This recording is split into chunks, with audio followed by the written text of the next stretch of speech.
다들 그냥 입버릇처럼 그냥 뭐 카카오나 사놓고 묵힐까? 근데 안 샀던 이유가 뭐냐? 언제 돈을 실제로 벌기 시작할지 몰랐으니까. 근데 이제 그 카카오가 카카오톡으로 수금을 시작했다. 사실 삼성전자가 10년 동안 어떻게 1위를 했냐, 왜 1위를 했냐라고 하면 SM 엔터테인먼트 시스템이다.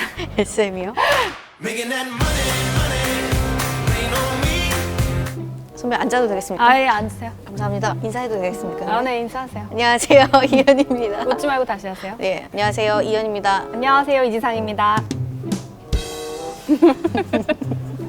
이런 것도 무서워요. 근데 다른 사람들 있을 때 잘해주는 것도 무서워. 맞아.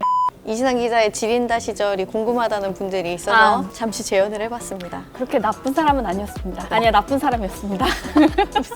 이지상 기자님 지린다 시절에 네. 그 산업부 에이스들만 간다는 삼성 출입 기자도 하셨잖아요. 어떤 일들을 하셨어요? 주로 IT 출입이어서 하드웨어 업체들은 삼성전자, LG전자, SK하이닉스 이런 거 출입했었고, 삼성전자가 아무래도 제일 큰 출입처니까 이재용 부회장이랑 빌 게이츠 회장이 만났을 때 그때도 이제 기다리다 뭐 몇 마디 나눠보기도 하고. 빌 게이츠한테도 말 걸렸어요? 뭐라고 하셨어요? How do you feel? 대답을 뭐 이렇게 안 해. 해줬는데 기억이 잘 안 나요. 영어로 왜냐면 그거 했죠. 영어 했다는 사실이 너무 떨려가지고. 네, 떨려서. 내가 말했어.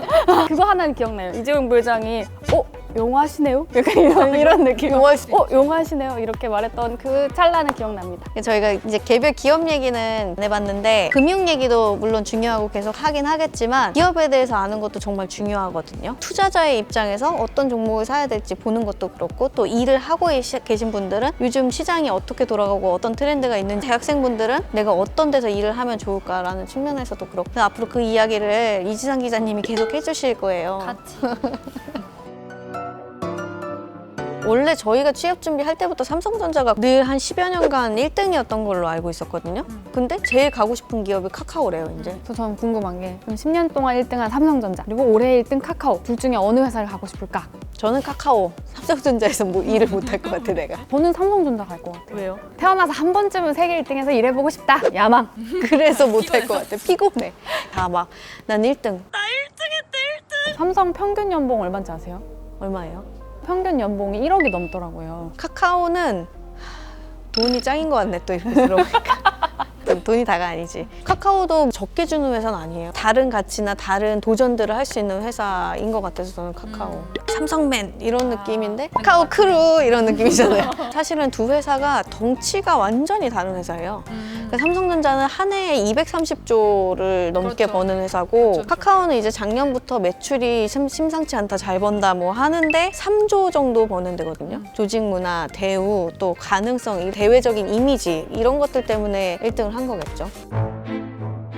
카카오가 저는 재밌는 게 카카오 주가랑 지금 인지도가 같이 올라가고 있는 것 같아요. 작년 하반기부터 카카오 주가가 스물스물 오르기 시작해서 올해 정말 많이 올랐죠. 네, 많이 올랐죠. 근데 이게 주가가 왜 오르냐 하면 미래에는 카카오가 선도기업이 될 거야 라는 건 뭐 이미 투자하시는 분들이 몇 년 전부터 알고 있던 거죠. 다들 그냥 입버릇처럼 그냥 뭐 카카오나 사놓고 묵힐까? 근데 안 샀던 이유가 뭐냐? 언제 돈을 실제로 벌기 시작할지 몰랐으니까. 근데 이제 그 카카오가 카카오톡으로 수금을 시작했다. 카카오톡 그 채팅창에 여기 위에 광고 떠 있잖아요. 그걸로 이제 돈을 벌기 시작했고 커피 쿠폰 주고받는 그 선물하기 기능 그것도 한 해에 아마 거래 대금이 한 3조 정도 될걸요? 3조? 그 정도. 이베이 같은 데가 한 거래 대금 17조 정도인데 진짜 크다. 만만치 않죠. 또 상반기에 코로나 때문에 언택트라는 키워드가 엄청 떠올랐잖아요. 근데 언택트에 필요한 플랫폼을 카카오가 꽉 쥐고 있으니까 그러니까 생각해보면 사람 한 명 안 만나고 모든 걸 다 할 수 있는 것 같아요. 카카오톡 안에서. 선물도 직접 주지 않아도 되고 축의금도 직접 주지 않아도 되고. 카카오가 사실 자회사가 국내에만 90몇 개가 있을 정도로 사업을 엄청 다각화했거든요. 대기업이죠. 대기업이죠. 금융권에서 실제로 카카오가 금융업을 하는 것에 대해서 되게 위협감을 많이 느끼고 있어요.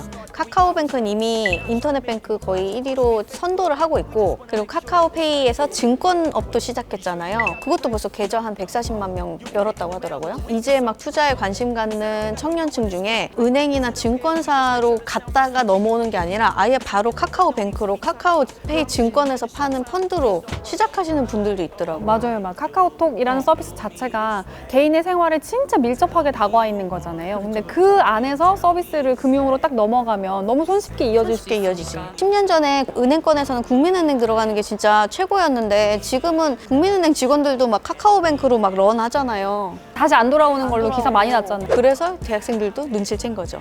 카카오에 가야겠다. 사실 삼성전자가 10년 동안 어떻게 1위를 했냐, 왜 1위를 했냐라고 하면 효자인 부문들이 어디서나 삼성전자 내에서는 계속 있었고, 예를 들면 10년 전에는 TV 부문이 TV, 보르도 맞아. TV 뭐 이러면서 2007년에 엄청 화제가 된 적이 있었는데 그게 북미 시장에서 대히트를 친 적이 있었거든요. 그 뒤로는 스마트폰 갤럭시 시리즈들이 전 세계적으로 히트를 치면서 막 뉴욕 한복판에 광고 나오고 애플이랑 뭐 이렇게 소통하면서 세계 1등이 되고 아니고 막 이런 거 우리 많이 지켜봤었잖아요. 최근에는 사실 반도체가 굉장히 강세예요. 삼성전자 아까 전체 매출이 230조라고 말씀드렸는데 거기에 이익이 한 27조 정도 되거든요. 근데 반도체 부분 영업이익이 지난해 14조였어요. 그러니까 절반 이상을.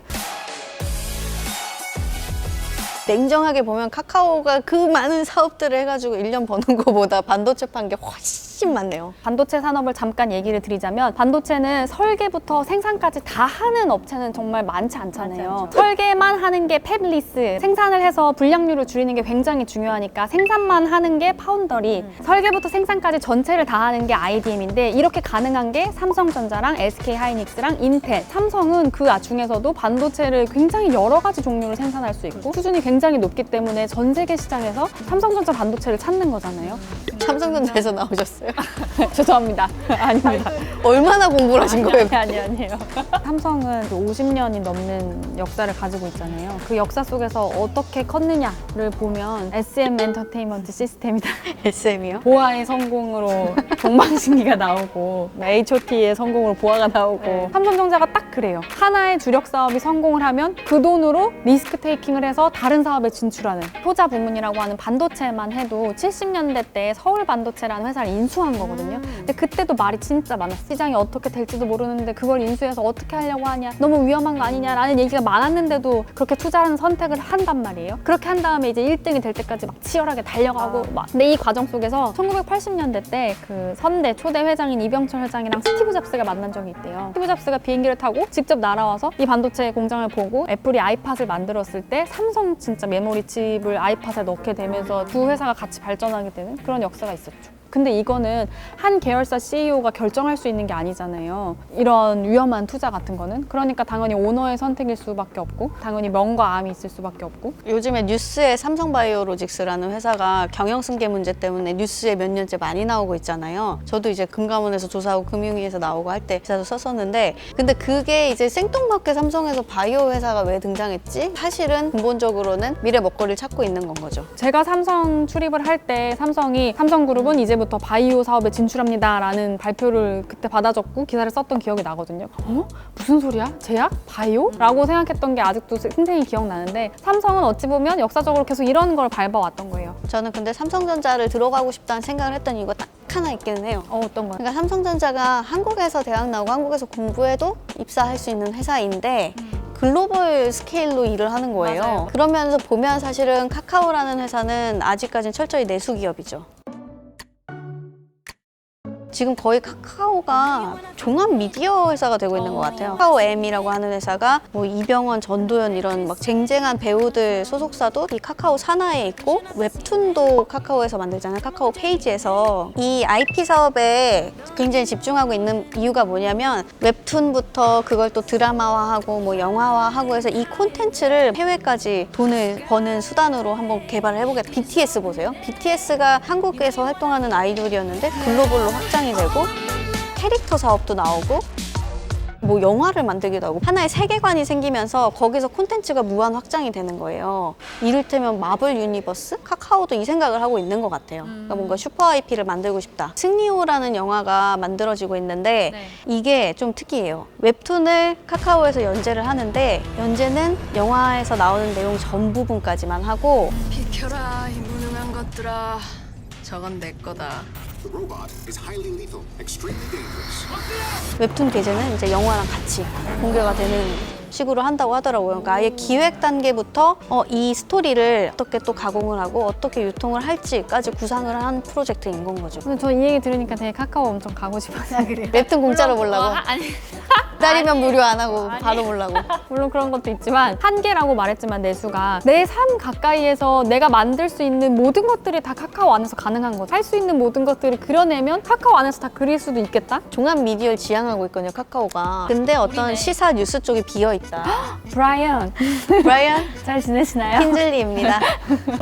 제가 아까도 말했지만 예전에 몇 년 전에 바이오를 미래산업으로 하겠습니다 라는 걸 발표했을 때 제가 정말? 이라고 생각했다고 했잖아요. 근데 그게 10년도 채 되지 않았는데 구체적인 실적이 발생하는 그 먹거리가 됐잖아요. 이런 것처럼 삼성이 2년 전쯤에 앞으로 미래 성장 산업으로 우리가 이걸 가져가겠습니다 라고 했던 것들이 5G, AI, 바이오, 그다음에 전장 부품 이런 것들이거든요. 전장 부품이라는 게 이제 차 안에 들어가는 전기 제품 이런 것들이잖아요. 테슬라 아시죠? Yeah, I 일론. 최근에 뉴스를 보면 삼성전자 이재용 부회장이랑 현대자동차의 정의선 수석 부회장이 만났다라는 기사를 보셨을 텐데 전기차 시장에서 우리가 협업을 통해서 무언가를 해보겠다라는 시그널들을 주는 뉴스라고 저는 생각을 하거든요. 비유를 하자면 이제 삼성은 진짜 잘 나가는 엄청 큰 대형 방송국인 거죠. 그리고 카카오는 요즘 엄청 뜨는 유튜브 채널 같은 거야. 그러니까 방송국에서는 제작비도 많이 들고 뭐 먹여 살릴 식구도 많고 뭐 그렇기 때문에 진짜 잘 될 것 같은 프로그램에 집중을 해서 엄청 큰 규모로 막 대형으로 막 제작을 하고 이런 게 핵심이라면 유튜브는 조금 우리가 안 해봤던 거지만 재밌을 수도 있는 걸 시험 삼아 한 편 정도 만들어 볼 수 있잖아요. 찍는 것처럼. 괜찮을까요? 나갈 수 있겠지? 사실 지금 2020년에 제일 잘 나가는 기업을 얘기하고 있지만 저희가 2010년 안팎에 이제 입사를 했잖아요. 네. 그 10년 뒤에 세상이 이렇게 될 줄 몰랐어요. 아 전혀 몰랐어요. 마찬가지로 2030년에 어떤 회사가 제일 가고 싶은 회사일지는 알 수 없죠. 그러니까 삼성전자든 카카오든 계속 새 먹거리를 찾아서 변신을 해야 되는 거죠. 맞아요. 그 부의 흐름이 바뀌고 있다? 이런 얘기는 우리 요새 되게 많이 하잖아요. 시가총액을 보면 예전에는 중무장대 중공업들이 한국 경제를 이끌어 왔었다면 지금은 그런 게 조금씩 밑으로 내려가고 어려움을 겪는가 하면 네이버나 카카오로 대표되는 그런 언택트 시대에 걸맞는 기업들이 올라오고 이게 10년 안에 다 보여진다는 게 굉장히 빠른 속도로 경제가 변한다? 지형이 변하고 있다? 그러니까 이럴 때일수록 정신을 잘 차려야 된다? 이럴 때 내가 한번 타이밍을 놓치고 흐름을 놓치고 나면 갑자기 어느 순간 되게 멀리 가 있어서 내가 돌아오는 길이 되게 멀어질 수 있겠다? 그래서 원이 보셔야 된다고. 돈의 흐름을 알고 있어야지. 지켜보고 있어야죠, 이렇게. 저는 사실 되게 많은 기자 생활에 많은 경력을 정치부에 있긴 했지만 부자가 되고 싶어요. 솔직한 마음이 그거잖아.